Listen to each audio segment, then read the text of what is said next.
secara saintifik, sedangkan Quran mengatakan nasib bisa diubah. Berarti ada kesejalanan kan antara sains dengan firman Tuhan. Nah itu, saya ingin bikin kesejalanan ini kelihatan. Nah kita buktikan hari ini. Jadi Allah mengatakan beliau tidak akan mengubah keadaanmu, nasibmu, kalau kamu sendiri tidak mau mengubahnya. Jadi kalau gen itu mengatakan kamu akan sakit tahun sekian dan sakitnya anu, dan kita diam saja karena sudah ada vonis seperti itu dari hasil bacaan data karma, berarti yang salah kita sendiri. Jadi kalau begitu nasib bisa diubah.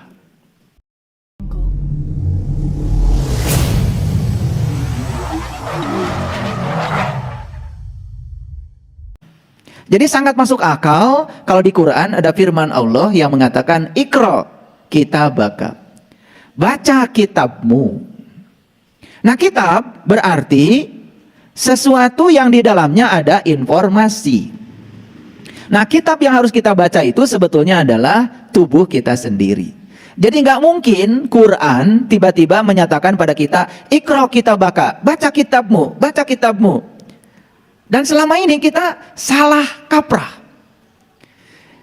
Quran itu menugaskan kita untuk membaca kitabmu, bukan kitab yang lain. Yang dibaca malah kitab yang lain. Baca kitabmu, kitabmu, kitabmu. Nah kalau berbicara tentang kitab, berarti di dalamnya ada sejumlah data, sejumlah informasi yang kalau itu dibaca akan menuntun kita untuk menemukan pengetahuan sekaligus juga jawaban. Pertanyaannya sekarang, apakah setiap orang sudah bisa membaca data itu? Ternyata selama ini saya biarkan kalian membaca sendiri, ternyata belum bisa. Jadi mungkin itu yang menyebabkan kenapa saya sekarang kok rasanya saya diberi kemampuan untuk bisa membaca itu. Jadi untuk para sahabat yang mau dibacakan dari ujung rambut sampai ujung kaki ada data apa saja di situ, insya Allah nanti saya bisa bantu. Tetapi sekarang sudah antri yang ingin dibaca. Karena kita tidak mungkin kita mengubah nasib kita kalau kita tidak tahu apa yang mesti diubah. Nah selama ini kita ini ujug-ujug ingin mengubah diri. Yang harus diubahnya apa? Dunia manajerial mengajarkan kita untuk analisa SWOT. SWOT itu ada S, ada W, ada O, ada T. SWOT. Jadi analisa SWOT itu adalah teknik analisa untuk mempetakan sebetulnya kelemahan kita apa, keunggulan kita apa, lalu peluang yang akan bisa diubah supaya kita berubah bagaimana. Nah ini agak saintifik nih hari ini kajian kita. Dan nanti saya akan menyampaikan beberapa ayat Al-Quran sebagai dasar. Jadi kemarin itu karena ada rapat dengan pengurus setempat di Jelekong, saya 2:30 langsung pergi ke sana. Setelah urusan selesai di sana sampai jam 7 malam. Jadi saya mampir di sebuah restoran punya sahabat kita. Saya diundang hari Minggu, nggak bisa ke sana karena kesibukan yang luar biasa. Tapi saya sudah janji, insya Allah saya akan ke sana. Jadi mampirlah di situ. Nah, ketika saya duduk di sebuah tempat duduk, tiba-tiba ada kucing duduk di samping saya. Ya udah, karena duduk di samping saya pegang, saya elus-elus, dielus-elus ini. Diam aja dia. Ada rasa penasaran, karena saya yakin di tubuh kucing itu juga ada data. Karena kucing kan terbuat dari sel. Sel ada molekul, berarti di situ juga ada DNA sih. Ya saya coba komunikasi secara batin.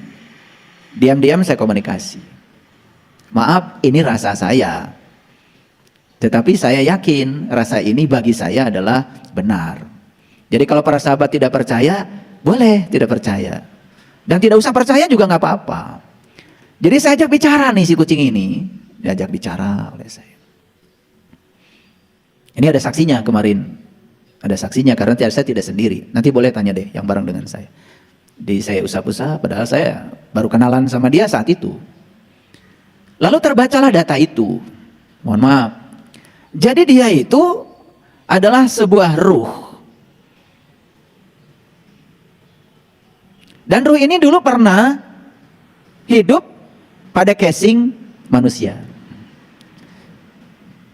Manusia yang ditakdirkan memiliki dari sekian banyak pemilik dari tanah itu, resto itu.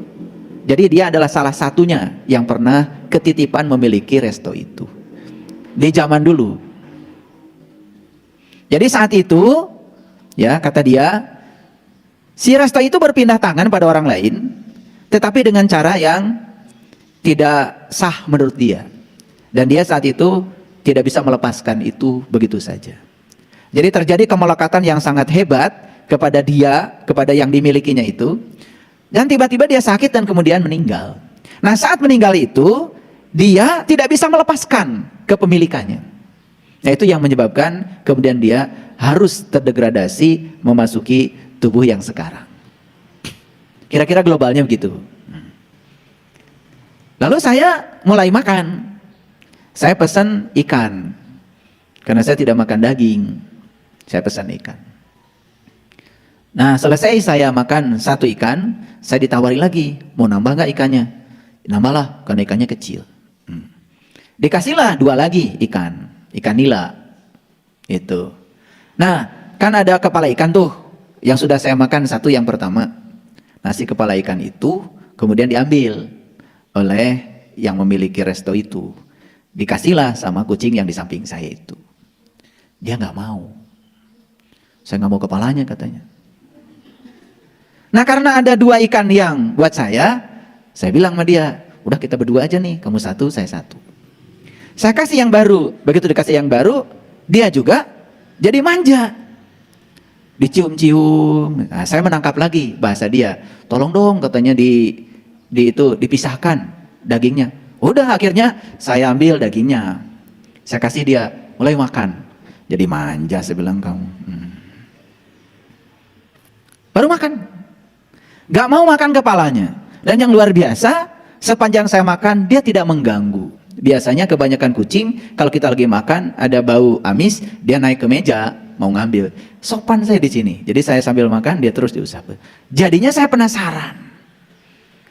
Saya pengen tahu, apa yang menyebabkan kamu tinggal di sini? Saya tengadahkan si kepalanya, sambil diusap-usap. Kenapa kamu tinggal di sini? Dia berkaca-kaca. Sampai ada seorang sahabat yang lihat, itu kucing kok nangis? Ditanya sama saya, berkaca-kaca. Dan dia mengatakan, saya tinggal di sini karena saya tidak bisa melepaskan kepemilikan saya terhadap ini. Nah, saya jadi ingat ya, ada satu pernyataan orang bijak yang sudah mencapai kebijaksanaan utuh. Beliau mengatakan, kesadaran terakhir seseorang ketika dia meninggal akan menjadi kesadaran awal saat dia lahir kembali. Jadi semacam portal. Nah, dunia sains sudah banyak yang membuktikan bahwa ada orang sakit bertahun-tahun dan ternyata sakitnya tidak sembuh. Ternyata begitu dihipno, ya, dia itu dulu pernah ketumbak saat dia berperang. Pas ketumbak kakinya. Ketika kakinya tertumbak, mungkin ada racun, kemudian saat itu dia sakaratul maut. Tapi saat itu dia tidak bisa menerima kematian karena tumbak itu. Tidak bisa melepaskan kemelekatannya. Apa yang terjadi? Tetap dia meninggal, tetapi tidak menerima itu yang menyebabkan sakit yang dia derita terbawa ke kehidupan yang sekarang. Dan ternyata begitu dia menerima dengan utuh, si sakitnya itu bisa sembuh tanpa diobatin, hanya dengan menerima. Nah itu yang namanya sakit karena karma. Ini sains ya, dan contoh-contoh yang semacam ini sudah banyak ya datanya. Cuman kalau saya bicara ini terlalu banyak, nanti kajian kita jadi tidak masuk ke intinya. Nah kembali lagi, sebetulnya dari ujung rambut sampai ujung kaki kita itu ternyata di situ banyak data yang harus dibaca. Nah itulah yang kemudian disebut nasib.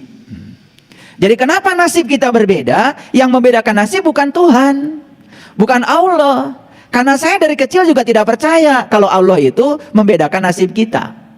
Emang mau punya Allah yang membeda-bedakan?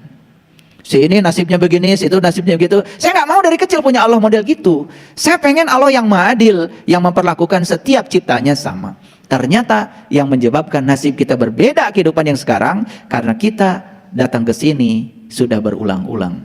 Dan yang menyebabkan nasib kita berbeda hari ini adalah apa yang pernah kita lakukan di masa sebelum kehidupan yang ini. Jadi apa sesungguhnya nasib itu? Nasib itu sesungguhnya adalah data karma yang tersimpan di setiap sel dalam tubuh kita yang sesungguhnya sekarang kita bawa di kehidupan yang sekarang. Jadi kesimpulannya, kenapa wajah kita berbeda? Kenapa sorot mata kita berbeda? Kenapa ya tubuh kita bentuknya berbeda? Semua yang membedakan itu adalah data karma kita sendiri. Nah, kalau kita punya kemampuan membaca data karma itu pada setiap anggota tubuh kita, yang luar biasa adalah kita memiliki fokus untuk mengubah nasib kita. Nah, pertanyaannya, apakah data karma itu bersifat mutlak 100%? Ternyata tidak. Kata siapa tidak? Kata Quran. Nah, mari kita lihat dulu ayatnya supaya percaya. Kalau nggak pakai ayat biasanya nggak percaya. Nah, di ayat ini Quran surat Ar-Ra'd ya, ayat yang ke-11. Jadi seperti biasa, saya kalau ngasih kajian pasti ada dasarnya. Nah, kita lihat di sini ada kata-kata begini. Innallaha la yughayyiru ma biqaumin hatta yughayyiru ma bi anfusihim. Nah, ayat ini sudah menjadi ayat umum. Biasanya para sahabat sering mendengarkan tentang ayat ini dibacakan oleh para ustadz, para penceramah. Tetapi saya akan memberikan titik berat ya secara saintifik tentang apa sesungguhnya yang kita bisa ubah dan bagaimana cara mengubahnya. Mari kita lihat dulu. Innallaha, sesungguhnya Allah, la yughayyiru, tidak akan pernah mengubah keadaan. Jadi keadaan itu apa? Itulah nasib tadi. Data karma yang kita bawa sekarang tidak akan diubah. Kalau tanggal sekian kamu harus sakit, ya akan sakit. Tanggal sekian kamu harus mati, akan mati. Tidak akan bisa diubah. Tidak akan berubah keadaan itu kalau kita tidak mengubahnya. Nah, bagaimana cara mengubahnya? Misalnya, nih, dari hasil pembacaan data karma akan ketahuan seseorang ini akan meninggal karena penyakit apa, itu bisa ketahuan. Misalnya dia akan meninggal karena gagal ginjal, bisa ketahuan. Jadi ternyata setiap orang itu akan meninggal dengan penyakit yang khas, unik bagi dia. Nah, karena dia akan meninggal dengan gagal ginjal, otomatis kita tahu kan, oh berarti ada kerawanan dong dengan ginjal saya. Maka ubah cara memperlakukan ginjal.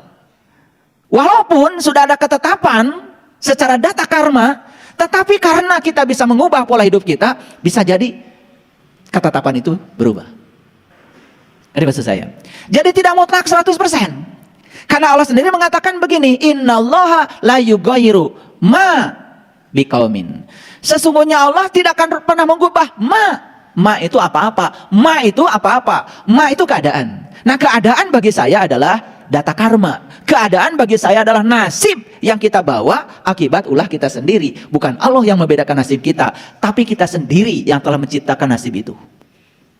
Jadi sebetulnya apa yang kita panen dalam kehidupan kita hari ini hanya sekedar mengingatkan apa yang pernah kita tanam di masa lalu. Siapa yang menabur, maka dia akan menuai.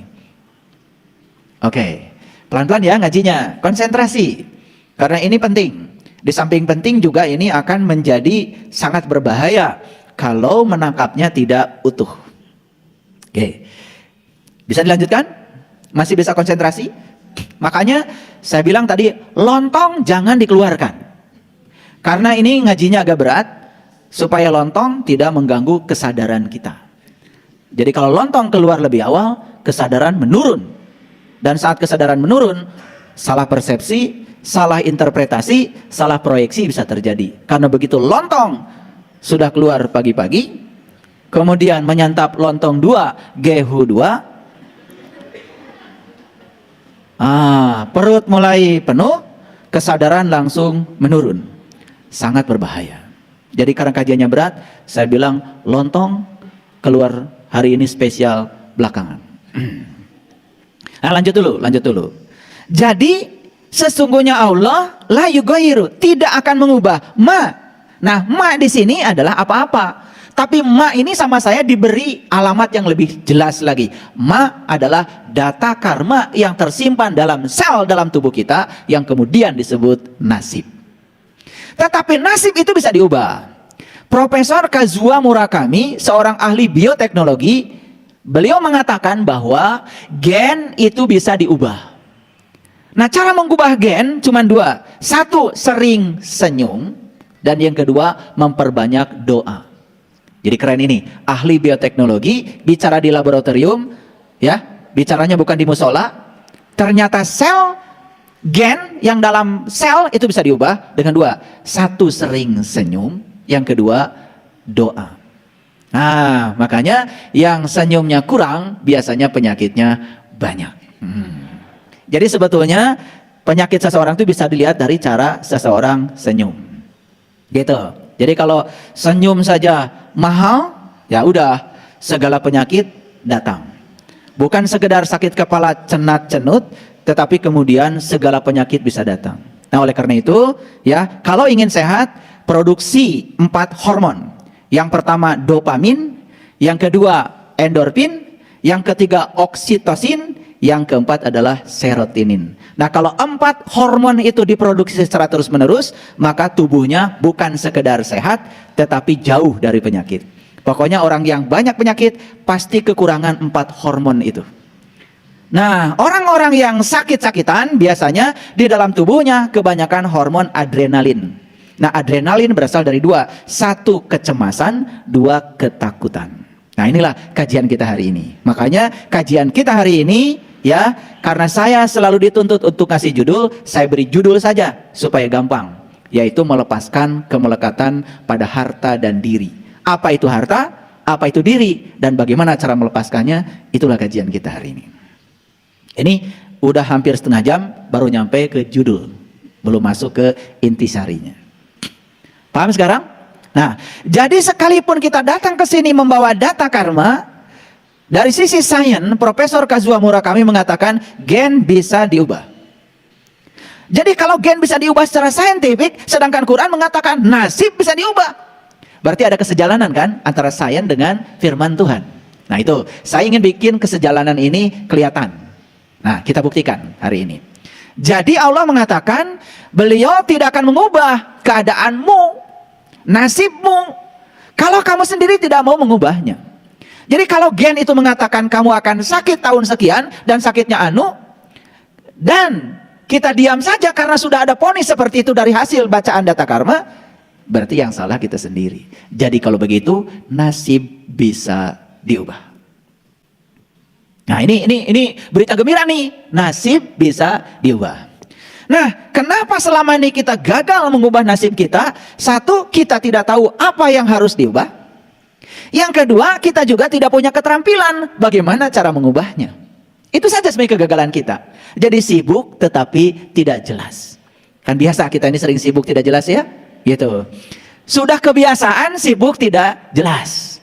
Ya. Jangankan kesibukan biasa, ibadah pun banyak yang sibuk tidak jelas. Sholatnya rajin, setiap rakaat dipenuhi setiap waktu, tetapi tidak pernah sadar siapa yang disembahnya. Ya. Tidak sadar. Sibuk saja dengan bacaan, yang dibaca pun kita nggak ngerti artinya apa. Sudah kayak robot saja, kayak robot. Robot biologis yang menjalankan aktivitas secara rutin, itu namanya sibuk tetapi tidak jelas.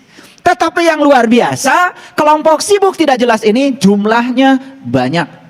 Karena memang hobinya sibuk dan tidak jelas.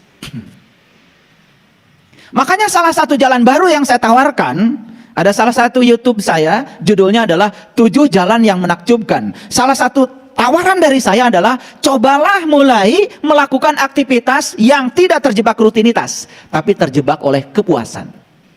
Nah, itu harus ada pakai ilmu tuh. Gimana kita sholat puas? Bukan sekedar menjalankan rutinitas. Berarti sholatnya harus mengikuti para rasul, para nabi. Nabi Muhammad kan mi'raj dulu, baru sholat. Berarti jumpa dulu, baru nyembah. Berarti jumpa dulu, baru ingat. Makanya sepanjang sholat, gak ada yang diingat kecuali dia yang sudah disaksikan. Nah, kita itu ya ngaku umat Nabi, Tetapi metode yang kita jalankan berbeda. Nabi itu mi'raj dulu baru sholat, kita sholat terus, gak pernah tahu siapa yang harus disembah. Tapi sombongnya lebih dari Nabi. Pokoknya semua orang salah, yang benar saya sendiri. Semua orang masuk neraka karena surga buat saya sendiri. Kalau sudah di titik itu, bahaya, mengancam kita. Kita jadi orang sombong, dan orang sombong itu seperti tanah tinggi yang tidak pernah bisa menyimpan air. Tandus. Karena air itu selalu saja bergerak ke bawah. Makanya orang yang rendah hati selalu bisa menampung air.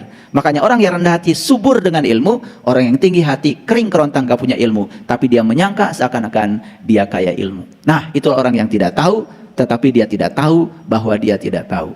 Itulah orang yang so tahu, dia beritahu tidak mau tahu, kalau ngomong seperti yang paling tahu, padahal dia tidak tahu, cuma dia tidak tahu bahwa dia tidak tahu. Oh, ini kecelakaan yang lebih besar lagi.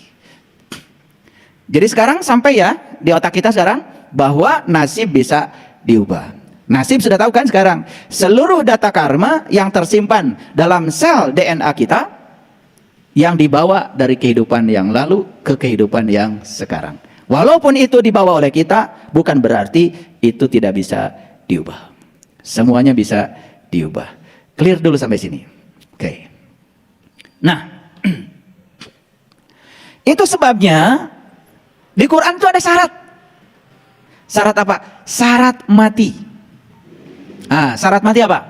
Nah, itu dinyatakan dalam Quran surat Ali Imran. Saya kasih tahu dulu ayatnya supaya ini jelas bagi kita semua. Kita buka dulu ya. Ali Imran ayat 102.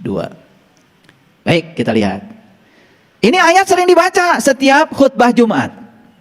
Mari kita bacakan ulang. Ya ayyuhallazina amanu, hai orang yang beriman. Yang dihaikan ini orang beriman ya, bukan orang yang mengaku beriman. Makanya jangan GR. Begitu hai orang beriman, saya Allah, tar dulu kata Allah. Orang beriman ada cirinya. Ciri orang beriman itu bisa ingat kepada Allah. Dan orang bisa ingat kepada Allah kalau sudah tahu dan kenal kepada Allah. Kalau belum tahu dan kenal, nggak bisa ingat. Nah, kalau nggak bisa ingat, jelas bukan orang beriman. Paham ya? Paham? Nah, pelan-pelan ngajinya supaya jujur. Ya ayyuhallazina amanu, hai orang yang beriman. Ayo acungkan tangan. Merasa dihaikan nggak? Merasa dihaikan nggak? Ya, alhamdulillah. Kalau merasa, syukur kalau juga kita memang betul-betul orang yang beriman. Makanya orang beriman itu ada titik awalnya. Nabi Musa baru mengatakan saya beriman tepat ketika Allah sudah bertajalli di puncak kesadarannya. Falamma tajalla rabbuhu lil jabal, pada saat Tuhan bertajalli di puncak kesadarannya, saat itu Musa mengatakan, qala subhanaka tubtu ilaika wa ana awalul mu'minin. Maha suci Engkau ya Allah, sungguh aku bertaubat kepadamu, inilah awal aku beriman. Jadi iman itu ada titik awalnya. Setuju? Oke. Apakah selesai syarat mati itu beriman? Tidak. Jadi syarat mati itu sebenarnya bukan beragama. Syarat mati itu beriman. Bagi saya, ya silahkan. Ya. Keyakinan Anda mau apapun bagi saya nggak penting. Yang penting iman. Gimana sih ukur iman yang paling gampang? Sederhana. Pernah dengar kan? Ada sungai di Swiss. Saking viralnya berita tentang itu, dan kita melihat sungai itu sampai dipakai untuk berenang, dan bersihnya kayak apa? Gitu? Nah, kan kita juga punya sungai. Di Bandung ada sungai, di Jakarta ada sungai, di Jambi ada sungai, di Palembang ada sungai, di Samarinda ada sungai, di mana yang nggak ada sungai? Semua punya sungai. Alhamdulillah, sungai kita semuanya kotor. Bedanya kan begitu. Nah, di dalam hadis dikatakan sesungguhnya kebersihan sebagian daripada iman. Mohon maaf, bagi saya, siapapun yang bisa menjaga kebersihan, ya iman. Dia tinggal di pinggir sungai dan sungainya bersih. Berarti yang tinggal di pinggir sungai itu iman. Bagi saya, apapun keyakinannya nggak penting. Yang penting sungai bersih. Berarti iman. Kan an-nadhafatu minal iman. Nah, ini tinggal di pinggir sungai, ngaku-ngaku beriman, tiap hari buang sampah ke sungai. Gak iman. Jadi kalau ingin melihat orang itu beriman atau tidak, lihat saja bersih apa tidak. Cari rezekinya ternyata kotor, berarti rezekinya kotor, gak iman. Gak usah ditanya tahajudnya berapa rakaat, gak penting. Orang beriman itu kalau dia jalan ada ranting saja, dia singkirkan untuk keselamatan orang lain. Ini bukan ranting, bikin panggung di tengah jalan, parkir mobil seenaknya untuk kepentingan dirinya, jelas gak iman. Walaupun bikin panggung, gak tahu panggung buat apa, pokoknya panggung lah. Ranting saja harus disingkirkan, karena itu bahaya bagi orang lain. Lihat saya semuanya. Apakah di Arab saat itu ada ranting? Gak ada. Karena di Arab tidak ada pohon. Tapi kenapa Nabi bicara ranting? Ranting itu bahasa kita, bahasa Nabinya apa saja hambatan yang kita ciptakan untuk menghambat orang lain. Jelas kita nggak punya iman. Kita demo di tengah jalan, kemudian kita sholat di tengah jalan karena sedang mendemokan sesuatu. Orang terkendala ekonominya karena demo kita. Patut dipertanyakan menurut saya, karena sudah menghambat jalan orang. Ada orang bilang pada saya, Pak, saya ini gak punya usaha, tapi saya alhamdulillah bisa membantu orang lain yang punya usaha. Mungkin dari sisi awam akan mengatakan, kamu gila, kamu aja gak punya usaha, ngapain bantu usaha orang? Betul? Ini sisi awam, tapi sisi spiritual beda lagi. Sisi spiritualnya apa? Karena kamu membantu orang lain untuk membuka usahanya, maka suatu saat juga kamu akan punya usaha. Karena apa? Membantu orang lain bagi orang yang beriman adalah membuka jalan bagi dirinya sendiri. Makanya kalau Anda semuanya memberi, jangan lupa Anda tidak sedang membuka jalan orang lain, tapi Anda sedang memberi pada diri Anda sendiri. Kalau Anda memaafkan orang, Anda bukan memaafkan orang, Anda sedang membuka jalan untuk datangnya energi berkah bagi diri Anda. Jadi adakah sesuatu yang dilakukan buat orang? Gak ada. Semua buat dirimu sendiri. Jadi kalau kita memberi, bukan memberi pada orang, sebenarnya kita memberi pada diri kita sendiri. Paham sampai sini? Paham sampai di sini? Baik, kita lanjut. Jadi syarat